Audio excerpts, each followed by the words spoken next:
जय हिंद दोस्तों। हिंदी माध्यम में यूपीएससी की तैयारी करने वाले विद्यार्थियों को समर्पित बाला सर्च आईएएस चैनल पर आप सभी का स्वागत है।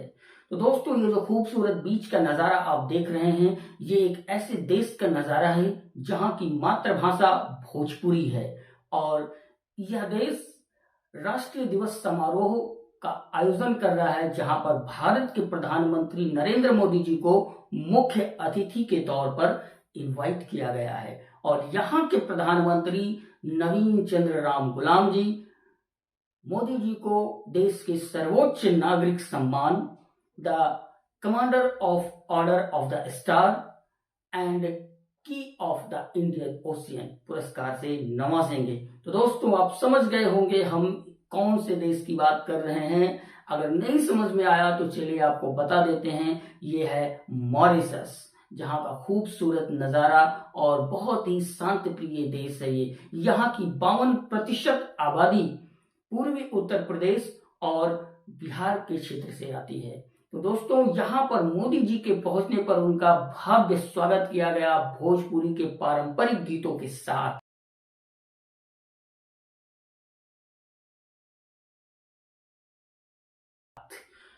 और होना भी चाहिए, क्योंकि आगे आप समझेंगे कि भोजपुरी का भारत के साथ किस तरीके से कनेक्शन है। तो भोजपुरी का कनेक्शन तो आपको पता ही होगा, मगर मॉरिशस के भोजपुरी का कनेक्शन भारत के साथ किस तरह है।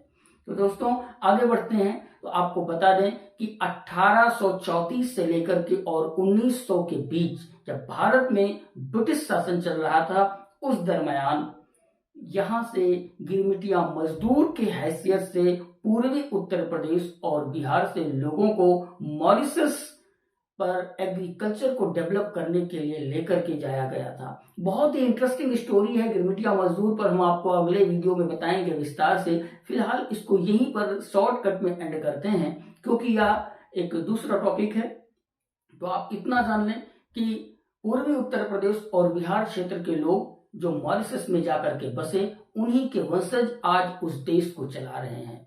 तो दोस्तों, इस तरीके से भारत और मॉरिशस का जो संबंध है वह ऐतिहासिक है, सांस्कृतिक है और व्यापारिक भी है, क्योंकि मॉरिशस भारत में विदेशी निवेशकों के मामले सबसे बड़े स्तर पर आता है और भारत मॉरिशस में बहुत सारे बुनियादी ढांचे परियोजनाओं में सहयोग करने वाला देश है। साथ ही दोनों देश समुद्री रक्षा के मामले में भी एक दूसरे के रणनीतिक साझेदार हैं। तो दोस्तों, ये सेशन यहीं पर समाप्त होता है, मगर इस सेशन से यूपीएससी का क्या संबंध है, अब हम इस पर चर्चा करते हैं। तो यूपीएससी में प्रीलिम्स और मेंस एग्जाम में जो आने वाले क्वेश्चन हैं वे कुछ इस तरीके से हैं। स्क्रीन पर आप देखिए प्रीलिम्स से संबंधित क्वेश्चंस, और आप यहाँ राइट हैंड साइड में स्क्रीन पर देख सकते हैं मेंस एग्जाम में आने वाले क्वेश्चन। तो दोस्तों, सेशन को यहीं विराम देते हैं, आपसे फिर मिलेंगे अगले नए जीएस ग्रैंड सेशन में। जय हिंद।